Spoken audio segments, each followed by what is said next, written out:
Welcome to episode 229 of Empty the Bench on the Empty the Bench Podcast Network. He's Tom Albano. I'm Nick Morgasen. Follow us on social media at ETB Sports on Facebook, Twitter, Instagram. Follow us on the Empty the Bench Podcast Network at ETB Network, Facebook, Twitter, Instagram, and TikTok at ETB Network. Follow our YouTube channel. Make sure you like and subscribe. 730 subscribers, youtube.com/ETB Network. If you want to listen to the show, take us on the road and you don't want to watch the video, go on any of the massive audio platforms. We are on mostly all of them: Acast, Spotify, iHeart, Odyssey, Apple Podcasts. We are everywhere. So make sure you go find us. And, well, I'll go to that first. Also, our website, etbpodcast.com, where we are turning out the blogging content. So make sure you go check that out. Mackenzie Meany, who's one of our newest women in sports contributor, we'll have an announcement in a couple, maybe in the next month or so, on a women in sports podcast that we're working on in a project. She did a WNBA draft night analysis recently, including Caitlin Clark, obviously being the first overall pick in the drafts. So go check that out as well. And the show is presented by Playback, and this whole network is presented by Playback. Watching sports is more fun with others, but we spend too much of our time watching alone. Playback is a virtual space where communities can stream live sports together with everyone perfectly synced up. Creators can hop on stage, deliver their own play-by-play analysis and commentary, and invite viewers up for Q&A. Playback makes watching sports fully interactive and a social experience. From playing fantasy sports, repping your favorite players and teams, and watching with the commentators and communities you care about. Win or lose, sports are best enjoyed together. Join our community by going to playback.tv/ETB Network to find out more, including our live stream schedule. I can say right off the bat before we get into the show, we did have our first 2 Playback TV streams. 3. Right, 3. And I think we had a good time. I think so. I think it's a lot of fun, honestly, and it's a lot of fun being able to switch between the games. Obviously, we were only able to do that for the first one because we had the play-in tournament, which is national games. But it was really fun. It was really interactive to see, how we interacted with each other, interacted with others in the audience, being able to watch, what happens in the arena on the breaks has been a real blast. Yeah. Also, I got my potato sack race finally. I mean, it took until the second game of the Eastern Conference side, or the Western Conference side, actually, and finally got it. But no, it's fun. This is great because we can literally watch the feed, and we can't get zapped by the YouTube monster, which we've already been zapped for once. So. Excuse me. If you want to watch, come and watch live streams where we're allowed to legally have the play-by-play and the analysis during the game. Playback.tv/ETB Network. Check us out. Come join our community. And let's put it this way. The more people and members that join our community, the more it helps us bring even more of these to everybody else. Absolutely. So go do that. We're having fun with it, so we want to bring more. Yeah, and we have some classic streams coming up as well. With the NFL draft coming up, we are going to do, you guys are going to, the MMA Outsiders are going to do an NFL the draft. The MMA Outsiders are going to do NFL. Go figure. Yeah. Well, I think you guys are all NFL fans too, at least from what I understand. No, it's just funny. It's just funny that it's all MMA people at the network. Yeah, and speaking of Playback and all the streams, we'll get into what went down during the NBA play-in tournament, at least what we were able to so far. Other headlines: an NBA player gets banned for life for gambling. Did we just witness a real-life Pete Rose? We'll break that all down. I mean, Pete Rose was a real-life Pete Rose thing. Right, but I just meant, you know what I mean. In our lifetime. In our lifetime, Pete Rose. You're right. Also, we'll get into Caitlin Clark, the good, the bad, and the ugly. Because there's quite a few. There's a good story, and then there's a really creepy story that happened at Caitlin Clark's press conference. And you might have to take a certain journalist to task over journalism rules. Oh, beautiful. That's not all, though. We do have some stories on the baseball side. Ippei Mizuhara update. Apparently, the feds were after him, and now it's not $4 million he stole. Even everybody in the MLB was underestimated. It was $16 million. And you'll also realize that it's technically more than 16 million because of the amount of debt that he's in. I'll explain that when we get there. Um, Kenley Kenley Jansen. Jansen, this story is just bizarre in every way, shape, or form. He's claiming that slick baseballs are being used in games this season and are hard to control. And Ben Cruz, who hosts Hitting for the Cycle for us, a Red Sox fan, by the way, he is the Red Sox closer. Yeah. After he made that statement, he went out and blew a save. So go figure. Also, another part of our childhood has unfortunately come to an end with the Yankees. His career is high, it is far, it is gone. Yeah, we'll leave it at that because we'll do that towards the end to do some reminiscing for the good and the bad. Yeah, well, And the, let's reminisce now on the bad. yeah, so let's get into it. The top headline, and by the way, Tom, it happened again. We thought we were going to have like a semi-decent, quiet. We thought Caitlin Clark or the NBA playoffs were going to be our headline, but no, the NBA decides to make news in a completely different way. Which, by the way, actually, before we get into this, so I think we said at the start of this month, April was going to be a very weird month, and part of that was since Nick, you're not going to be here for most of next week. We're actually recording. We're recording this episode a Thursday into a Friday. And next time it's actually going to be a Monday into a Tuesday, so it's only going to be a few days. So, what Nick and I have decided to do is you're going to see some headlines in here that are missing. We are focusing. This was kind of unintentional, but as we were picking the stories to do to kind of lighten our load and such, we are going to do the baseball and the basketball stories today. Obviously, there are other headlines because Arizona Coyotes are now moving to Utah. The NHL playoffs are getting started just like the NBA playoffs. We have the NFL draft coming up and a certain story about Bill Belichick. Those stories will be saved for episode 230 next week. Not even, I can't even say next week because it is in the coming days. So on Tuesday the 23rd, that's where you will see the football and hockey side of things. If something big breaks in the basketball world too over the weekend, we'll include it there in 230 as well. But right now, we're just going to focus on the baseball and basketball. Yeah, so there's going to be a lot of jammed content in the next 5 to 6 days. So just try to stay as alert as possible because a lot is coming. All right. All right, now, back to Jontay Porter. So this story breaks. I think you got this news while you're working. Yeah, I was like immediately texting you. Banned for life, banned for life, banned for life. And what was my reaction to you? Do you remember? I think it was a wow. Yes, it was a wow. And so I finally had to go on. How did I miss the opportunity? Wow. Yeah, that was quite literally my reaction. So then I had to go online and make sure this was accurate myself. Not that I don't believe you. Usually you're 99.9% on top of everything. And then I see Adrian Wojnarowski, who is up there with Shams Charania as two of the best NBA insiders in the sport, period. And I find a couple of tweets. One that says the NBA has leveled a lifetime ban on Jontay Porter for gambling. And I was like, okay, let me do a little more investigating into this. Then I find out from Woj, the most damning for Porter and the NBA itself, he bet on the Raptors, his team that he was playing, to lose. And that, ladies and gentlemen, is what we call the death blow. In fact, you know what happened to him, Nick?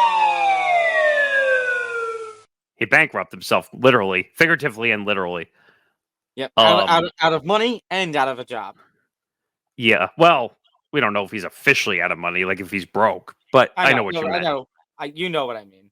Yeah. So I see that and I say, wow, he pulled a Pete Rose, quite literally.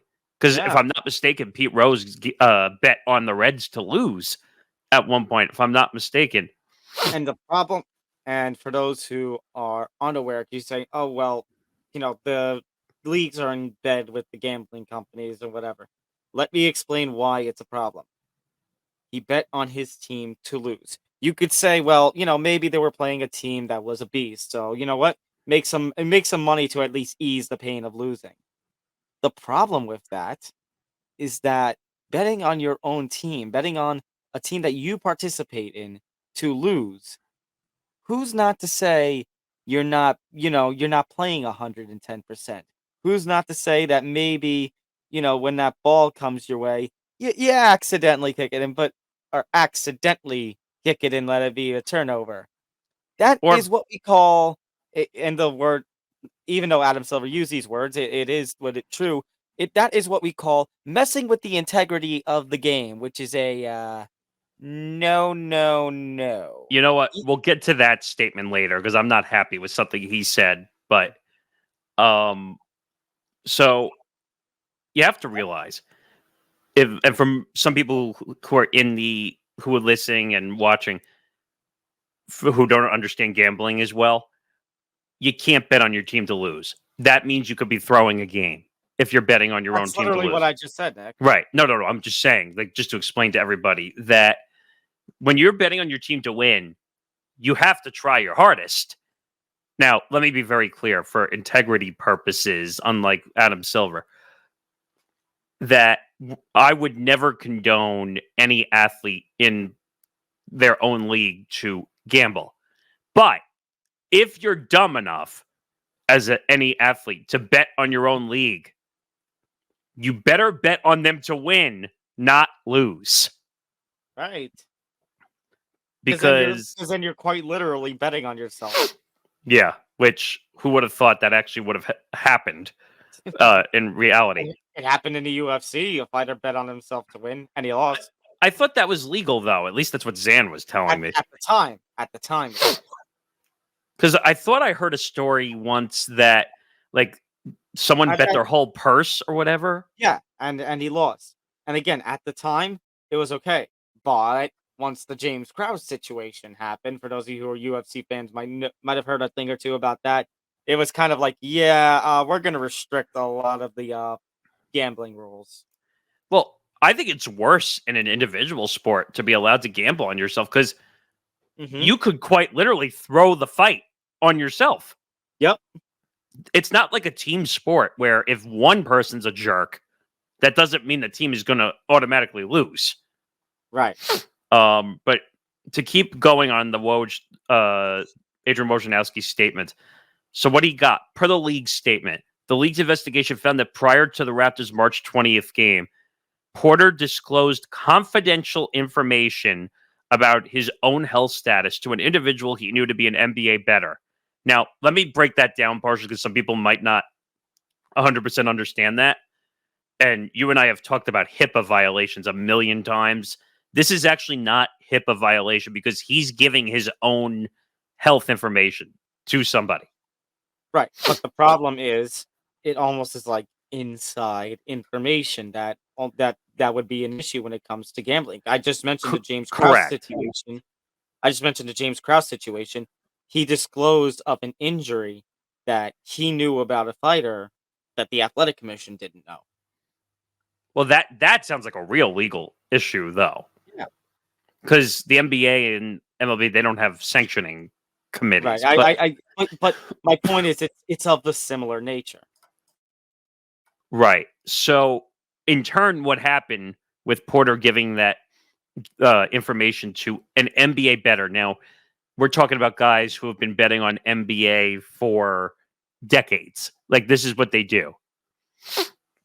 And this NBA bettor subsequently placed an $80,000 parlay proposition bet with an online sports book to win $1.1 million if he had hit that $80,000 parlay wagering that Porter would underperform in the March 20th game. So this happens. I did read a story, and I can't find the source on it, but DraftKings flagged it immediately when the bet came through. Now, you have to remember also, and you understood this when I was talking about it earlier, that Right. Oh, Jontay Porter is not a heavily betted that's what individual. that's what I mean. Like, I guess not too many bets come in on Jontay Porter. They see that bet come in, and they're like, okay, this could be either somebody being really risky or really stupid, or somebody who's trying to be a troll, or this is about something very serious. See, that's the problem, though.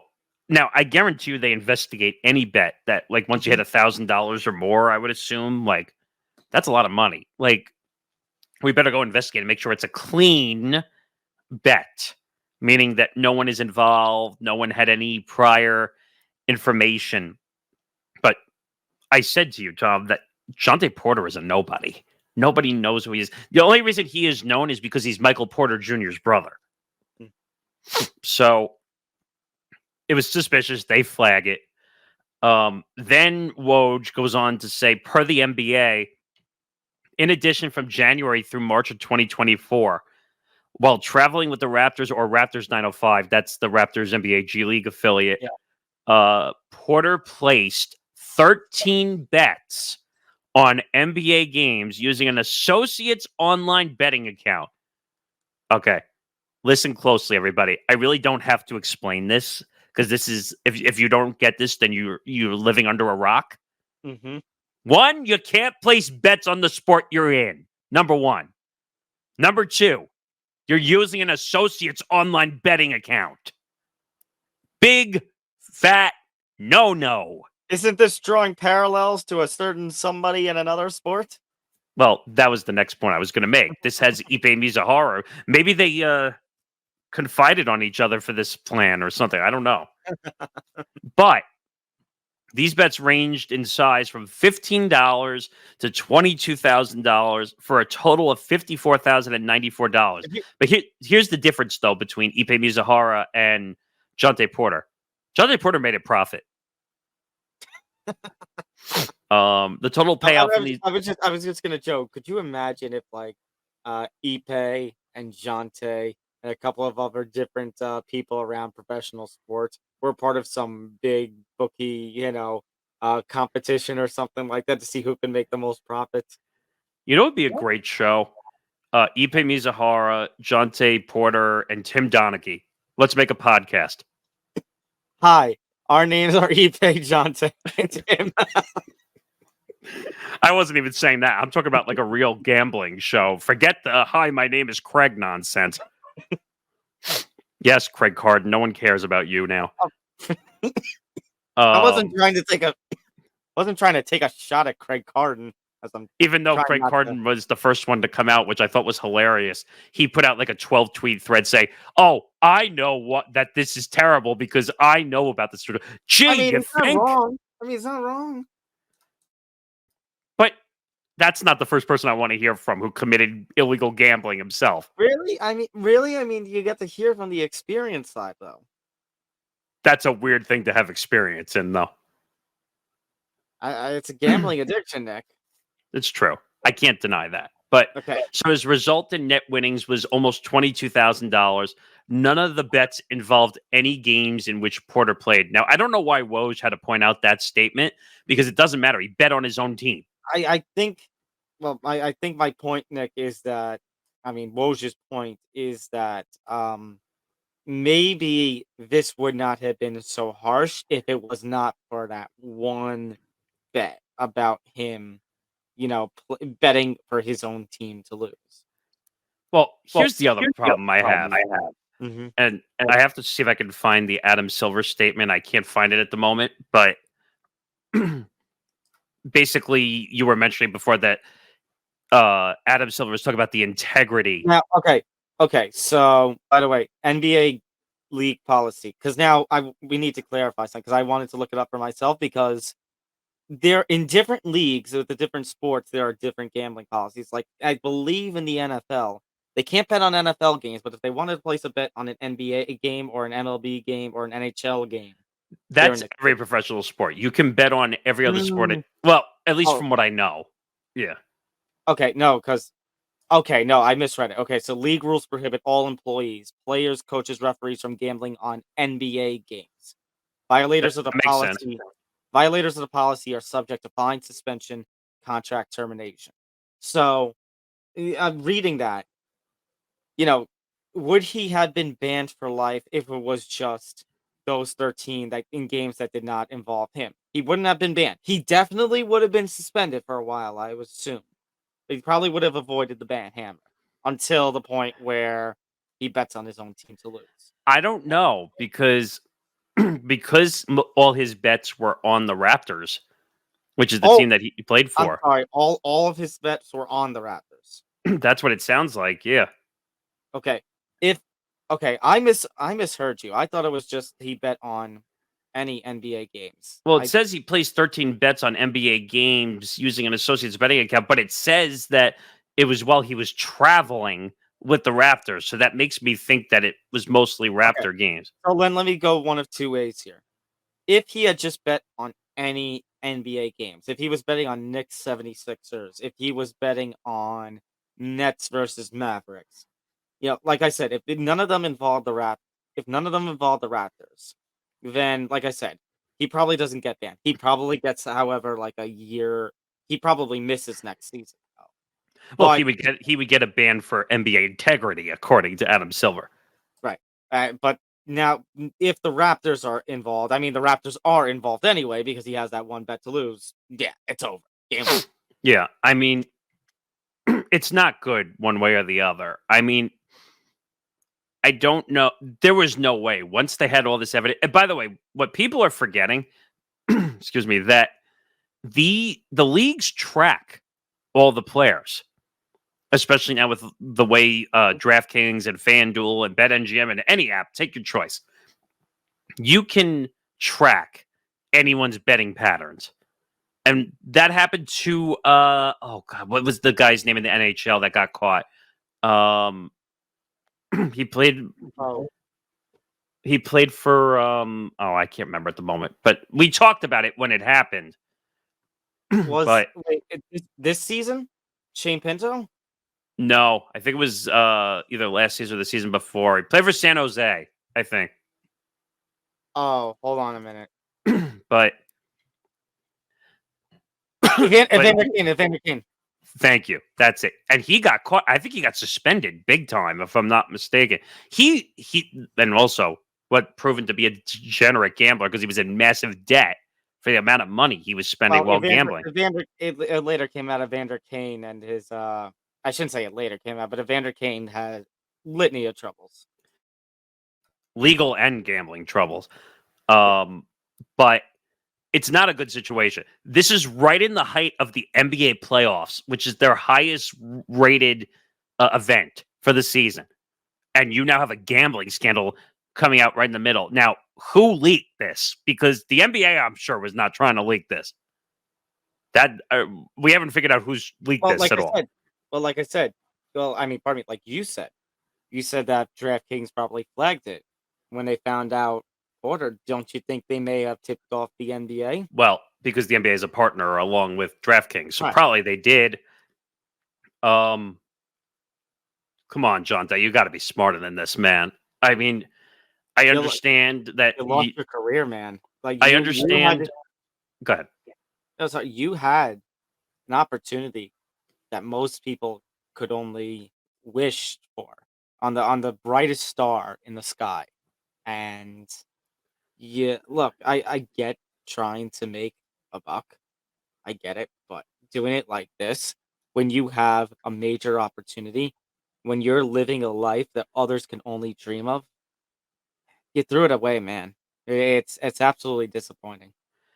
By the way, now I know he's not high level star, but I'm just looking and I hate reaching in people's pockets, but I have to do it just for this story because of the gambling stuff. 2019, 2020. All right. He made almost $200,000. That's still more than the average person, by the way. Right. 2020, 2021, he made almost 2 million.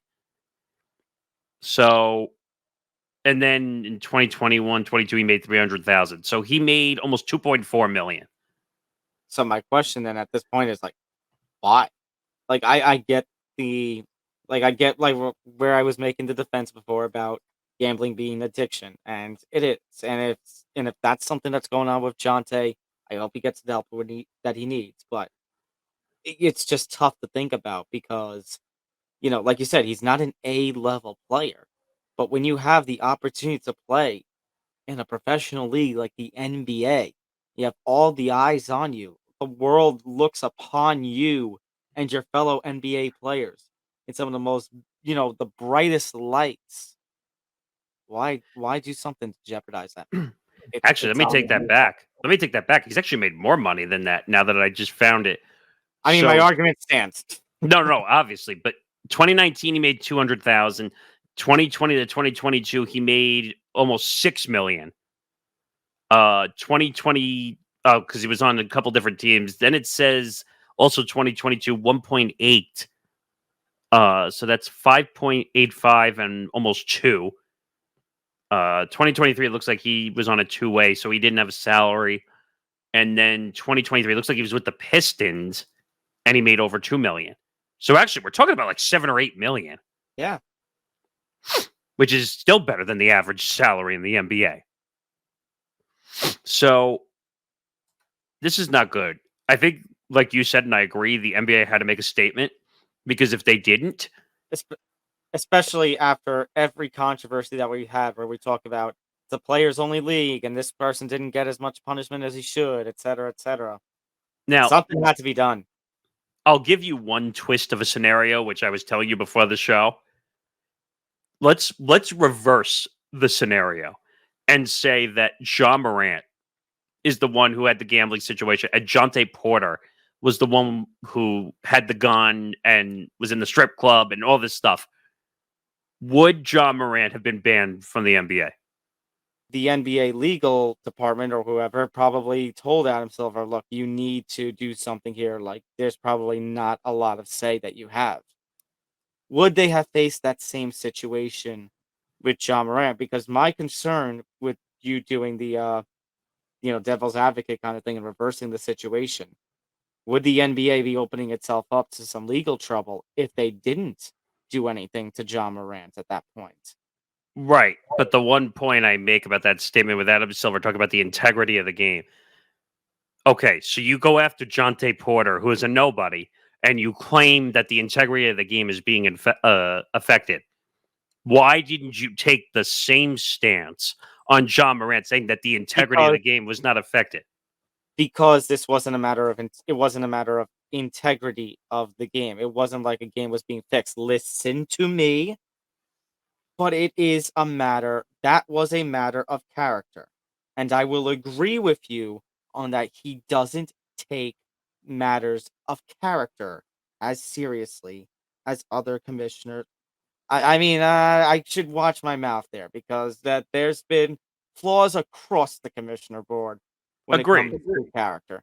But I'm saying like for whatever reason, like they don't take that kind of stance. Unfortunately, this is a scenario where, like I said, maybe he didn't actually. Maybe he still played 110%, and he just knew that his team was going to lose because of whatever reason. But you cannot give off that perception. You know why?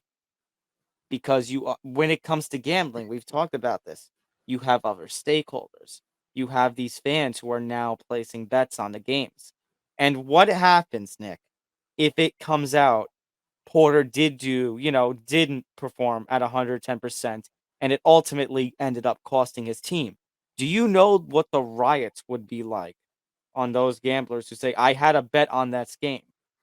That's why, as much as you're right that he didn't, seem to give a damn about the John Morant thing, this is a situation where unfortunately Silver's hands were tied and he had to do something because it's not so much, it's not a guarantee Porter did anything, but it is the perception. Agreed. But I guess my question would be if Adam Silver's hands were tied with John Morant and like the same scenario, and they say, all right, Adam, he did it. He gambled on the Grizzlies, and you have lose. to lose, and you have to ban him. I guarantee you, Adam Silver would pull out the full NBA defense for lawyers and try to get him at least suspended. That I won't deny. That I won't deny. You are right. But would it work? I don't know. That's, as the kids like to say, the court of public opinion. Right. Because remember, I know two different sports, but Pete Rose was one of the best of all time. You know, and I know this was after his playing days. He was a manager, but still, he was one of the best of all time. And MLB was willing to throw him out. Right. And also, there were some different rules like player managers and all that stuff way back when. So you're never going to see a player manager in today's game ever again. But I still, not to go off that tangent a little, but if you're going to be in bed with the gambling companies again for the 10 millionth time, Pete Rose needs to be in the Hall of Fame. Like, with all these controversies and now having gambling companies like 10,000 sponsor logos all over the place. Okay. I mean, Jontay Porter, and I'm not being mean when I say this, but Jontay Porter is a nobody. Like, and I don't mean that disrespectfully. He's a B level. He's B level. C level. C level. I would say C level at best. I mean, obviously he was paid. Obviously, I'll be respectful on this level. You made the NBA, so you had to have made it somehow if you made it to the NBA. But I guarantee you, Adam Silver just said, all right, like, if this was a star, I would have had to sweat through everything to get, oh my God, don't take Ja Morant from me. Please, I need that money to make the NBA go. So, I don't know. But they needed to pick someone to make a statement on. So, like, that's what they did. A statement of, look, I give you guys light treatment when it comes to issues of character, but to say, players, gambling's going to be a no-no.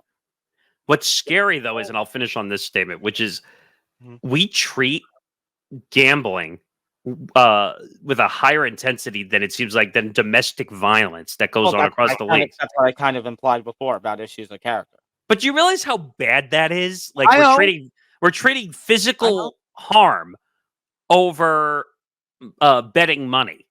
I know, but Nick, you kind of just said the word as to why. Unfortunately, it's not wrong. I mean, I'm sure there's going to be more on this, so maybe we'll have an update in the next episode. We'll see, but tough story. Speaking of money, Caitlin Clark, big historical $20 million+ deal with Nike. Awesome story. Yeah, this was cool to see.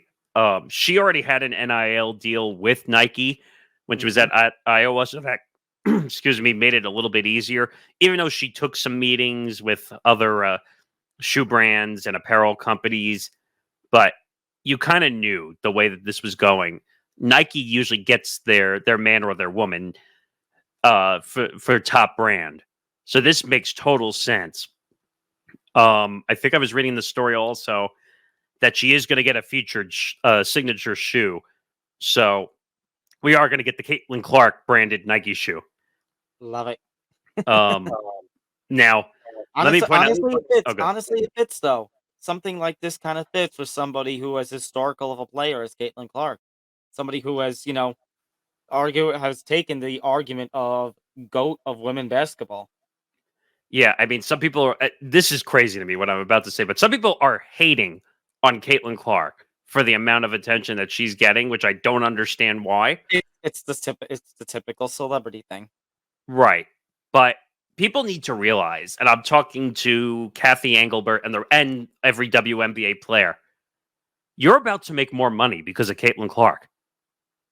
Like, you need to realize that.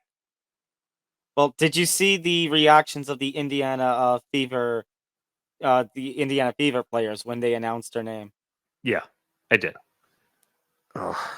But you knew she was going to go number 1 overall. By the way, 4 years, $338,000. Holy shit, you're underpaid. Are you kidding me? Well, she's gonna make it up with all the endorsement deals, and maybe just maybe take that offer from Ice Cube. I mean, I hate to say this, but she didn't even have to go to the WNBA.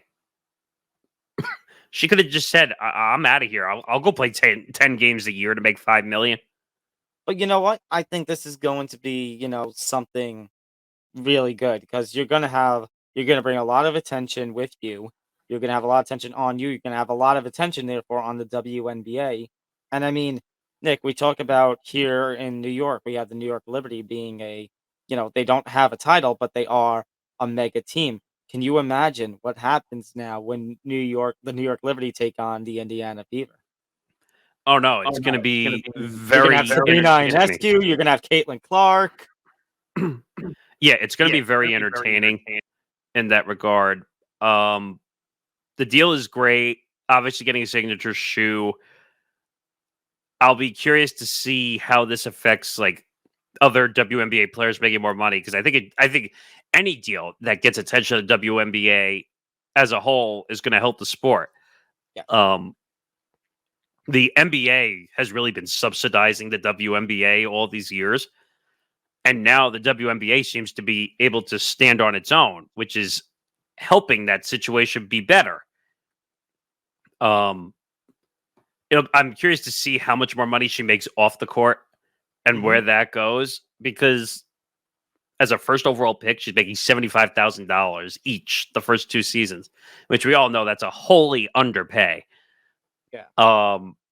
So that's the positive side of this scenario. Now, Tom, it's time for part 2 of this scenario, which is Caitlin Clark Creepygate.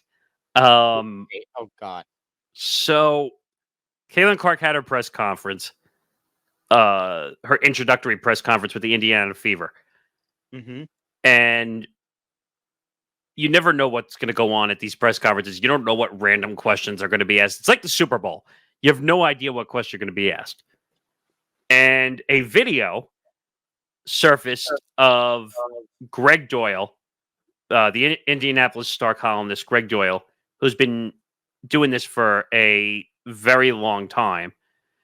And I think he was like 250 in the top 250 list of most prominent writers in Indianapolis. So we see that list, and then a weird situation happens. Well, part one of it was Doyle asking Indiana Fever coach Christy Sides, quote, "You were just given the keys to that," referring to Clark as that. Ugh.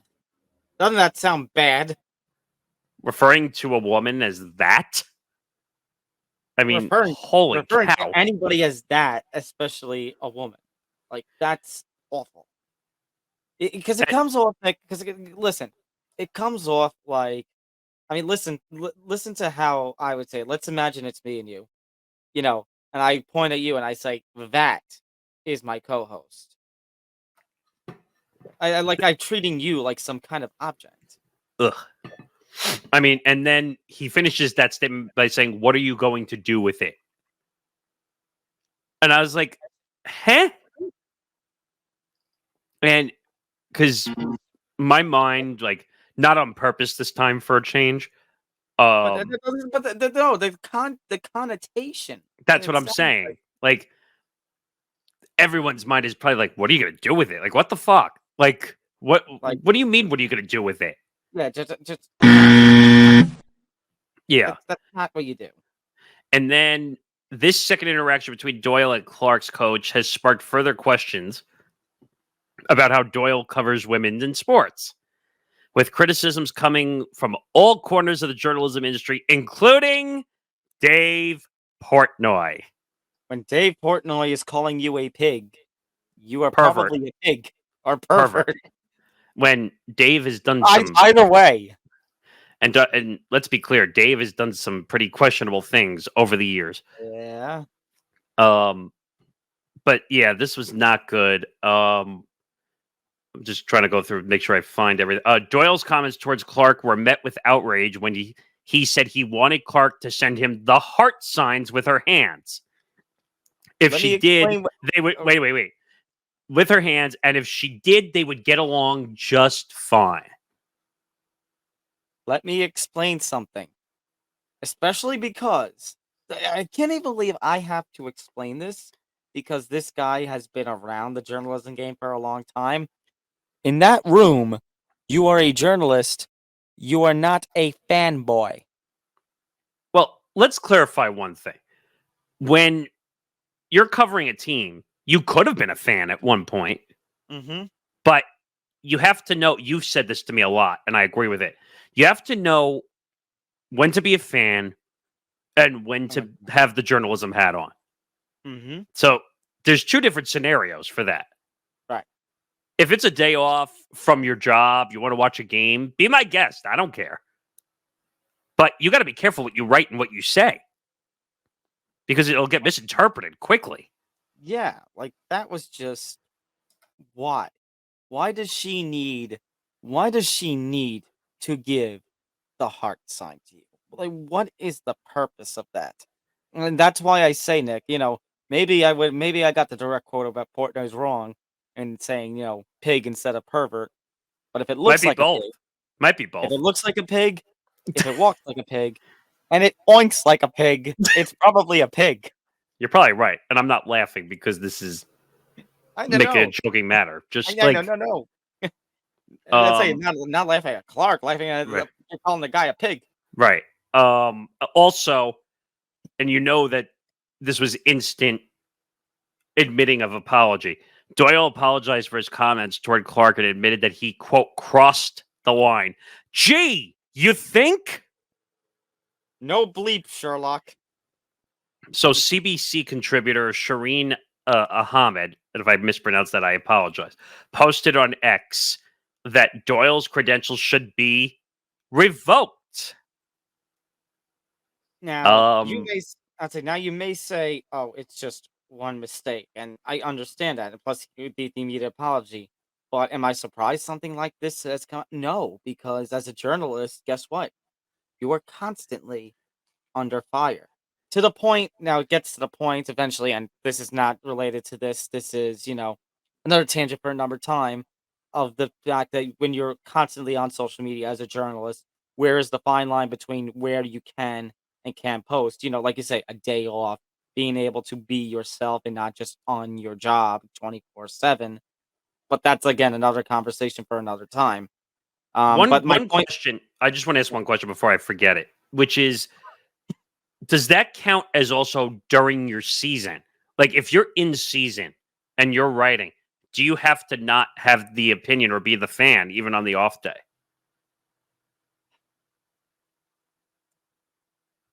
I don't know.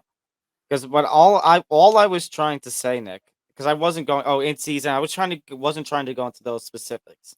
Okay. The example I was trying to make was, I don't know, I don't know what I was trying to. I guess my point was like, let's say, let's say it is the off season though, and you post something on social media, uh, about being out somewhere, and you know, my point was that because I think we've seen this controversy. May have talked about it before about somebody being fired for the way they conduct themselves on social media, even not in season. Now, obviously, if it's calling somebody inappropriate terms or doing something like he did here, yeah.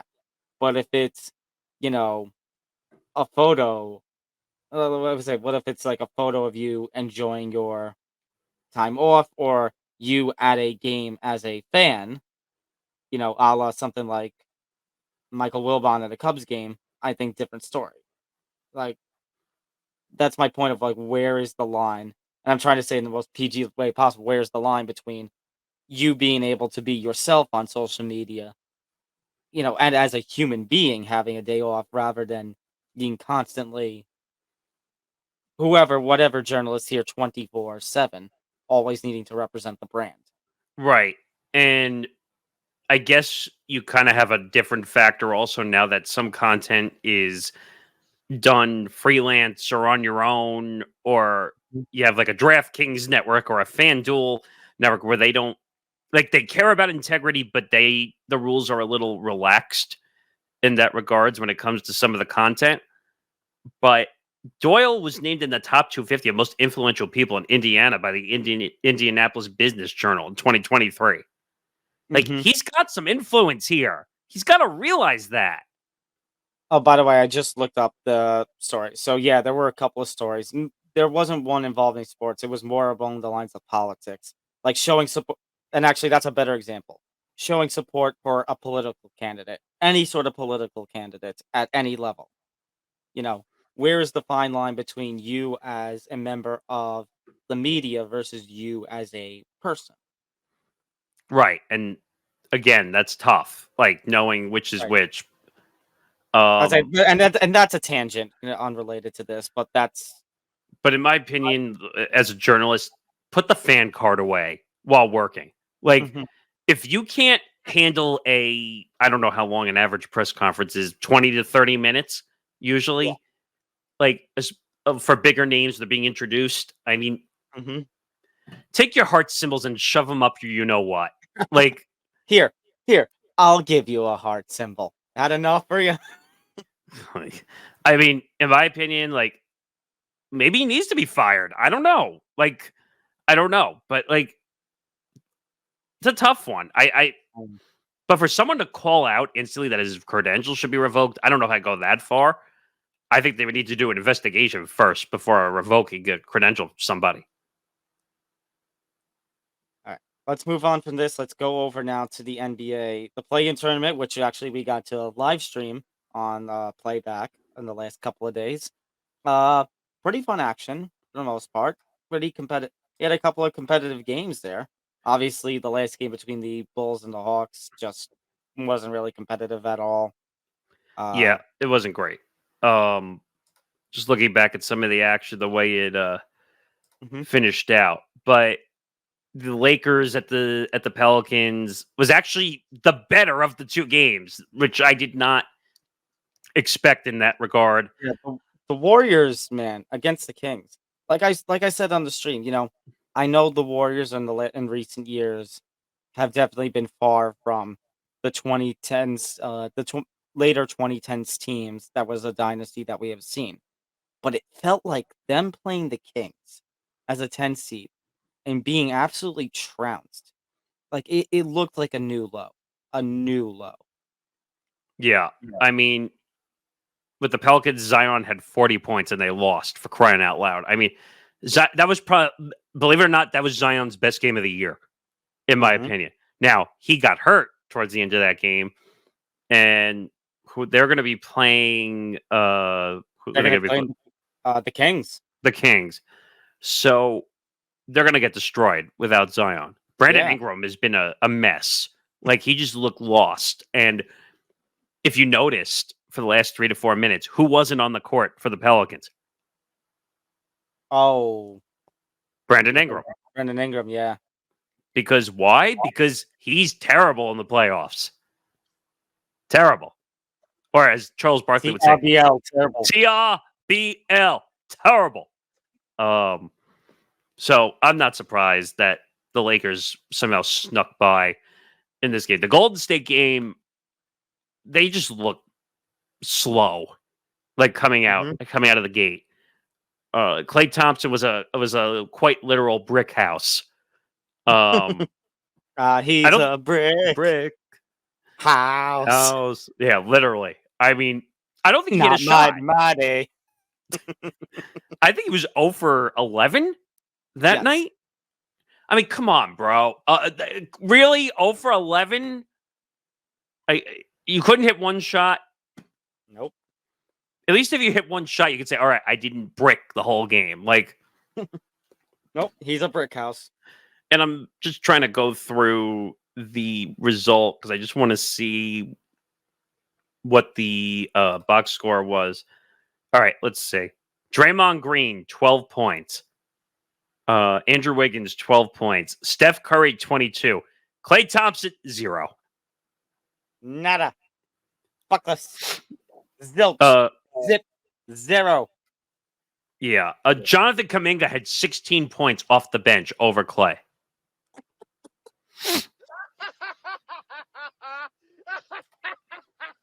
Moses Moody, 16 points off the bench.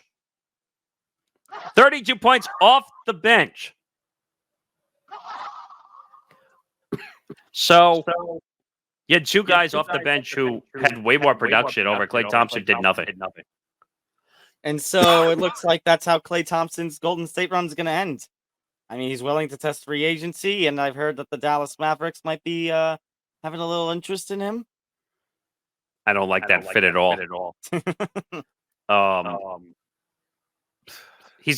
think they're going to re-sign him.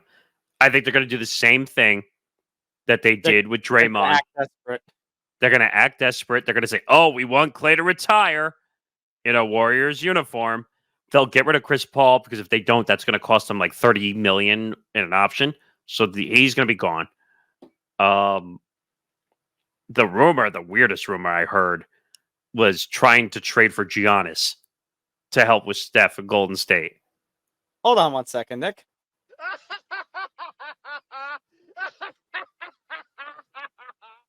I don't think it'll ever happen. Would it be? No, that's why I played the laughing sound. Yeah, I mean, that would be an incredible duo. Him and Steph and Giannis. Like Giannis would score like 40 points a night at that rate. But I'm not surprised by the outcomes. I mean, we got the teams that I thought we were going to get for the most part. Everyone thought Golden State was going to win because everyone's going to say, "Oh, they're going to make one last run." But I don't know. Golden State kind of surprised me. Also, it helped that Keegan Murray was on fire to start the game and ended with 32 points. He was something else. So they win. Okay, big deal. Lakers get the 7 seed, which means they're going to get destroyed by Denver in the first round. Right. And then most likely what'll happen is the Kings will probably win the 8th seed tonight against the Pelicans without Zion. And they'll probably get destroyed by the Oklahoma City Thunder in the first round. Yeah. By the way, I have to say one thing again. Mike Greenberg, you're an idiot. Like in every way, shape, or form. Saying that the Lakers should have thrown the game on, what was it, Wednesday? Tuesday? But yeah, good job, Mike. Good job. You wanted them to throw a game and potentially risk them getting eliminated. Oh, brother, this guy stinks! Like, what is the goal there? Because if you lose one game, you have a potential to lose the second one. Mm-hmm. And also, just remember what the expression is: win and you're in. Don't risk it. Yeah, I mean, I always believe that you want to get the seed as opposed to taking the tough road to get there. So, I don't know. I just don't see it that way. I mean, it's such a stupid thing. Like, I can't even... Like, I don't know how to explain it. Like, you want to throw a game? I don't get that. It's just... Hold on, Nick, I have your answer. Who was on crack? Well, yeah. Mike Greenberg probably was on crack saying to throw a game. Just looking at some of the other results on the Eastern Conference side, Miami-Philadelphia was actually a good game. I still can't understand that game-ending sequence. Why did Miami waste so much time tossing the ball around? They should have just taken the quick 3, getting it, and then trying to, hoping for at least some time on the clock to try and tie it up and force it to overtime after the foul shots. Well, Miami almost got a 0.1 second left possession almost. It did look like the red light went off, though, before. I know. But my point, Nick, they probably would have had time if they didn't toss around the ball that often. I mean, usually in that scenario, you have to get the basket as quick as possible because you have to foul on the next possession down. Remember, there was no timeouts left in that scenario. All the timeouts were used. There was no advancing the ball. I don't know. Miami looked good to begin. Philadelphia looked sluggish. Mm-hmm. Joel Embiid looked gassed after a quarter. So I question how healthy Joel Embiid actually is. And will they be able to bring it against the Knicks. Now, I said it to Bring it, boys. Do you want me to get to the Paul Reed comment? Because Paul Reed basically Sure. came out and said, we want the Knicks. We want the Knicks. Oh, We really? Yeah. I mean, Because last I checked, your star ain't 100%. And Nick, you Well- basically said it in the better terms. What I would say, I think the Knicks' strategy should be to almost quite literally run Joel Embiid into the ground. I mean, the way I see it is Jalen Brunson, Josh Hart, and OG Anunoby should play high screen and roll the whole game. It'll force Joel Embiid to make one of two choices. Either he's going to have to come out and guard the three, even if they don't shoot it. It's the matter of getting him to move. Or he's going to have to stay back and let the threes be shot. And that's going to come back to bite Philadelphia, because that's going to lead to more three-pointers being made. So the Sixers are going to have to decide how they want to run this scenario and figure out how they really want to make this scenario work. So I don't know. That game was interesting. Then you had Atlanta, Chicago, which we kind of got bored with. Time to time, it could have gotten interesting, but I mean, really, that game was for the most part all Bulls, and wasn't it Caruso who ended up with a lot of points by the end of it, like 40 something? It was Kobe White who had the 42 points. Yeah. And basically, it was a high-scoring game. So Kobe White had 42. DeJounte Murray had 30. It was 131 to 116. 247 points combined were scored. That's a lot. It's like watching an all-star game, no defense.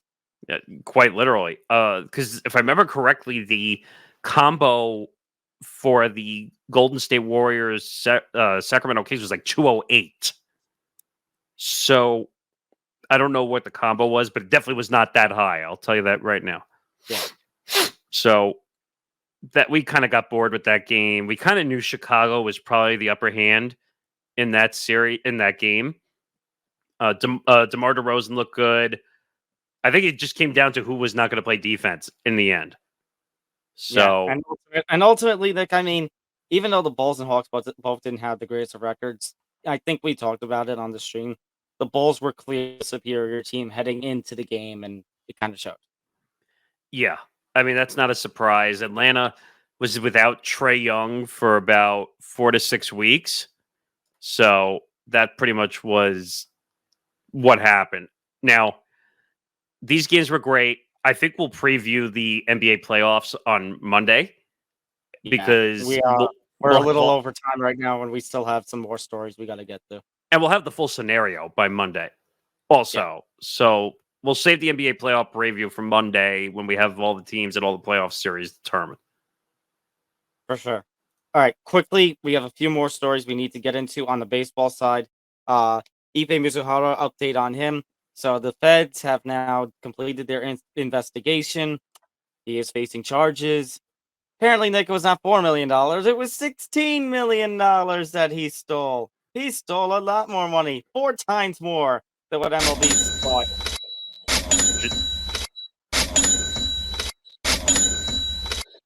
Four for 4 times.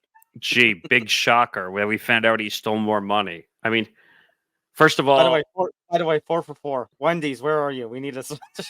Oh yeah, that's right. Hey, Wendy's, you want to come sponsor us for that? I'd be down. Are we really surprised that we found out it was 4 times more money than it actually was? I mean, he apparently went to the bank to try to get a car loan and tried to claim that he was Shohei Ohtani. And that's how he had the bank information. Now, well, I did say all you needed were those numbers, and you could have access. Right, but David Sampson, who does a podcast called Nothing Personal on the Metalwork Media Network on DraftKings, made a really good quote, and I like this. He was saying on his Uber Eats account, to change anything, he needs 3 forms of identification just to change it. You're telling me that a bank couldn't realize that wasn't Shohei Ohtani talking to them? I mean, maybe he used the we're good we're making big advancements, Nick, with AI technology. Maybe he was able to get Shohei's voice and manipulate it. It's a freaking bank, for crying out loud. I mean, and the guy freaking wired what 9 or 10 checks of $500,000. How do you not flag the checks as they come out? I mean, Because and it's then we Shohei. find out the 16 million, and I'll make this worse because it gets worse. So he had gambling losses of $40 million. So we're only counting 16 million. Where did the other 24 million come from? Was it from like other jobs that he had? Is he translated for other people? No. His contract was exclusively to be Shohei's translator. And by the way, that's not significant enough money. So he just had a gambling addiction that went so deep that he just was betting money that he didn't even have, and he got himself in more of a hole. That's the only explanation I have right now. Like, the only way I could piece this together was, so he stole some. I guess we could say he did steal 16 million because the feds confirmed it now. Yeah. So he supposedly was making somewhere between 300,000 and $500,000 a year as Shohei's interpreter. So that doesn't solve that scenario of where the other 24 million came from. All I know, Nick, is at this point, Ippei Mizuhara has kind of thrown away his life.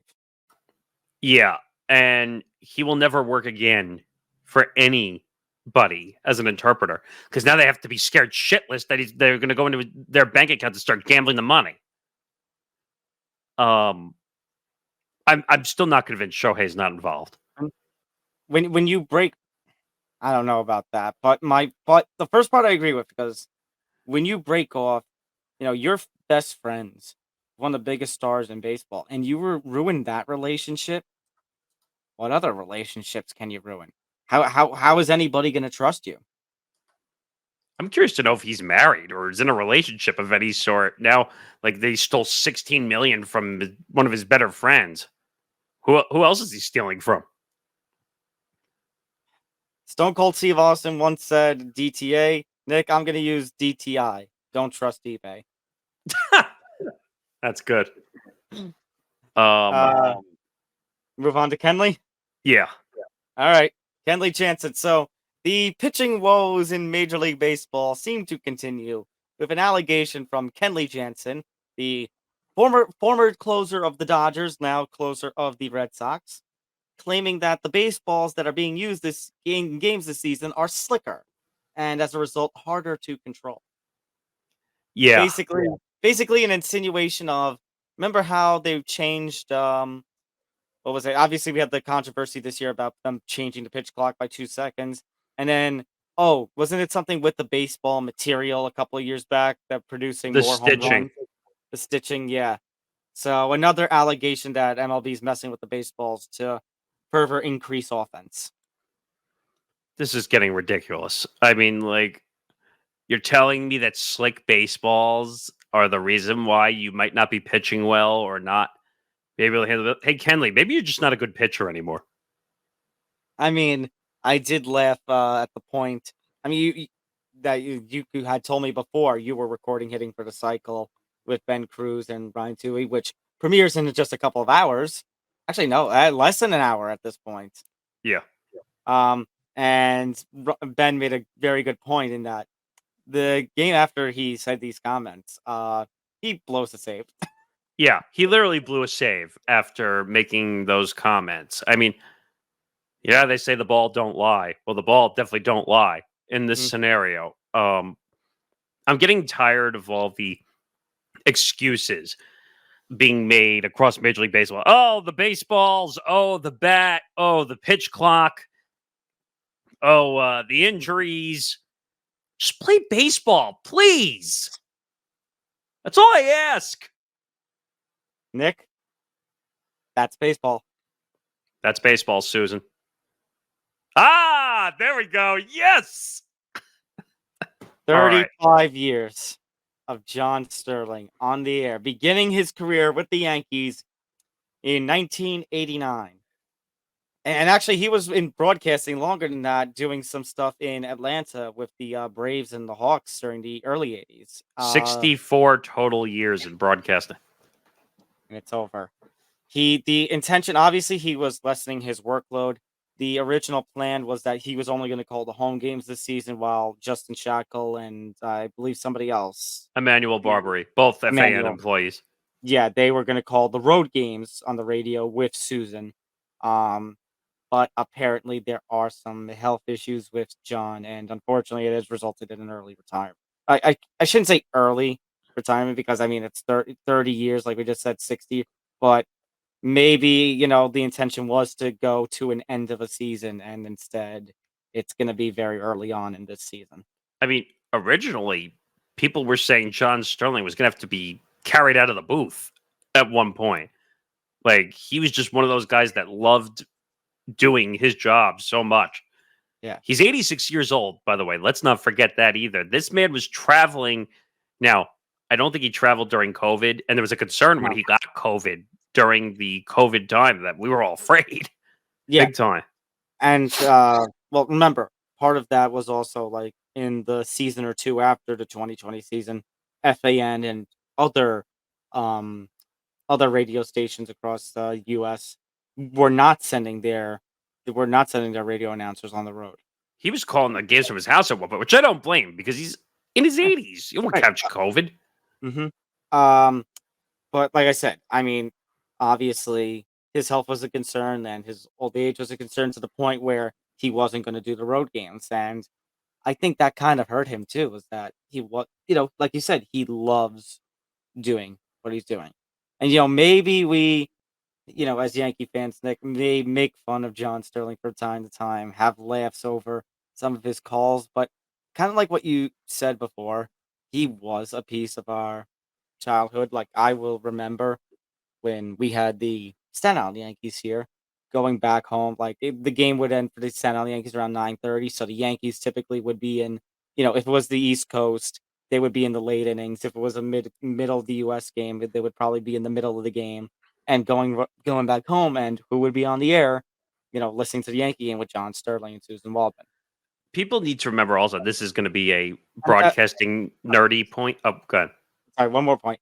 But Nick, because we talk about Michael Kay so much, we talk about the dynasty of the Yankees from our childhood in the 90s.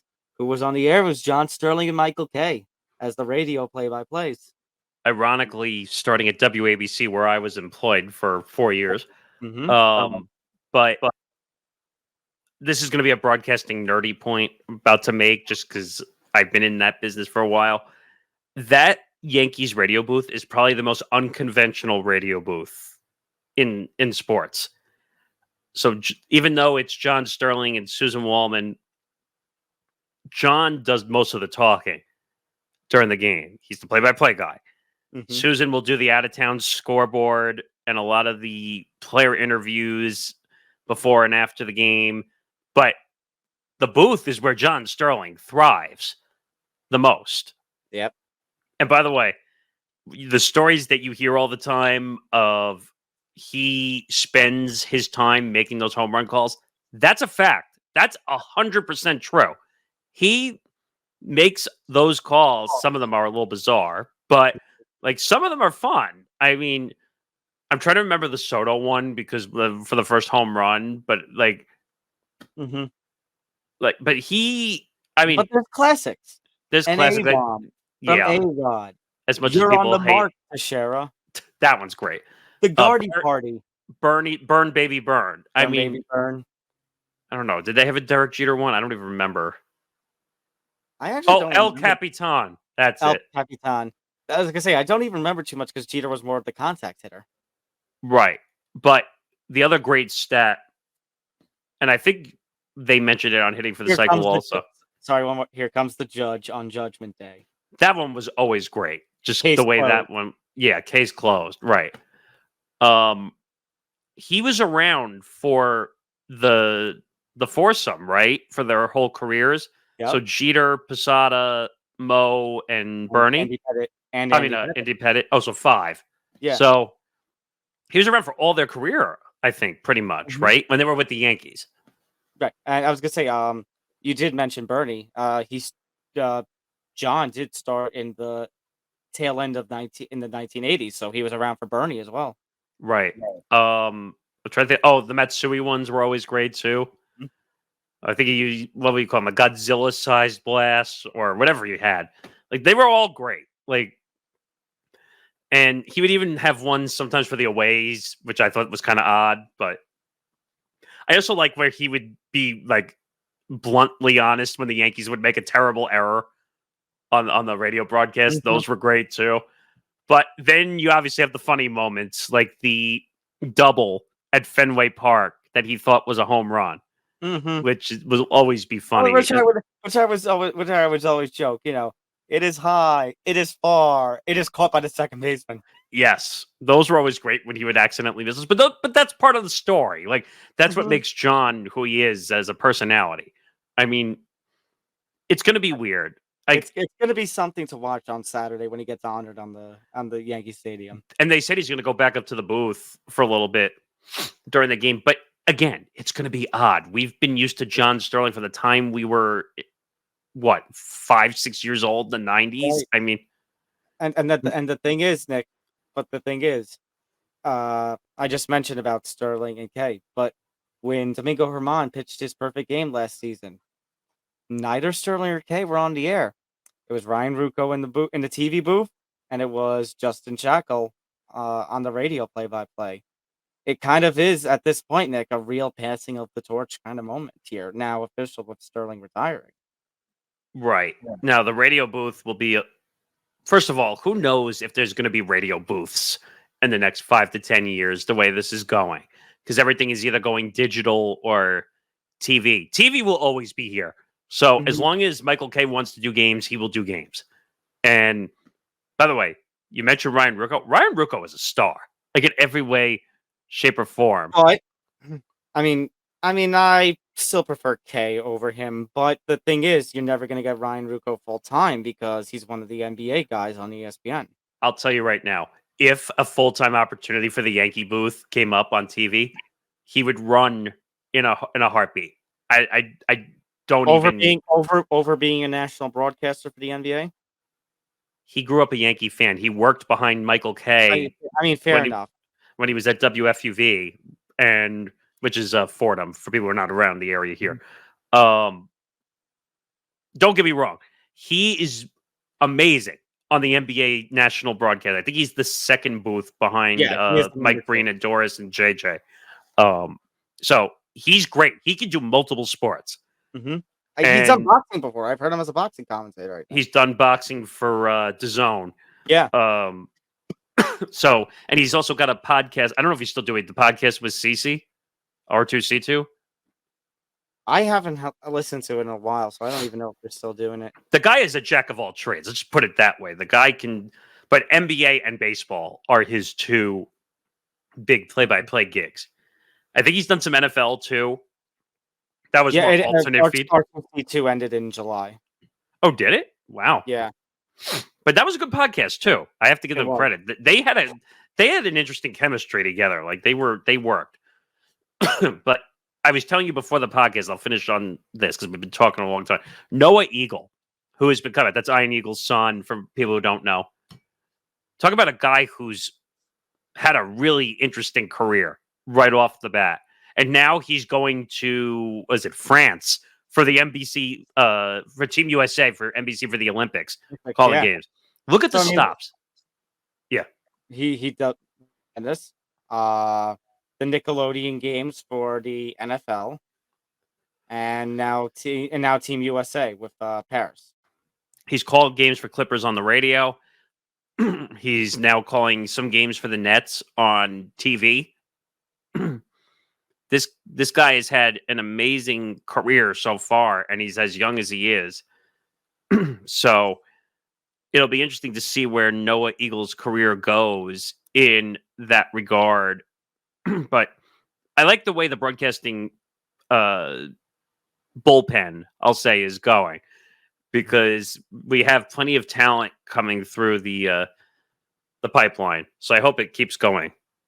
But that'll do it for this episode, episode 229 of Empty the Bench on the Empty the Bench podcast network. Tom Albano, Nick Morgasen. Make sure you follow us on social media at ETB Sports, Facebook, Twitter, and Instagram. Make sure you follow the Empty the Bench podcast network at ETB Network, Facebook, Twitter, Instagram, and TikTok at ETB Network. Make sure you like and subscribe to our YouTube channel, youtube.com/ETB Network. Make sure you check out our website, etbpodcast.com, for all the latest blogs and information as well. And also, if you want to take us on the road for audio purposes only, we're on all audio podcasting platforms, so make sure you check that out as well. And also presented by Playback as well. Make sure you check us out on there.